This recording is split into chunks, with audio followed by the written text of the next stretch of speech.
আসসালামু আলাইকুম। আজকে আপনাদের দেখাবো পেলেট কীভাবে তৈরি করা হয়। প্রথমে এই কাঠগুলো অন্য ফ্যাক্টরি থেকে আনা হয়েছে। এখন এগুলো খোলা হচ্ছে। এই যে অপারেটররা খুলে এক সাইডে রাখছে পার্ট বাই পার্ট।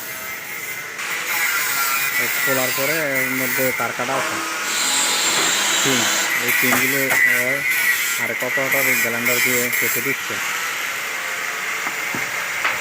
কেটে দেওয়ার পর এই কেটে দেওয়া অংশ এই কাটিং মেশিনে আনা হচ্ছে।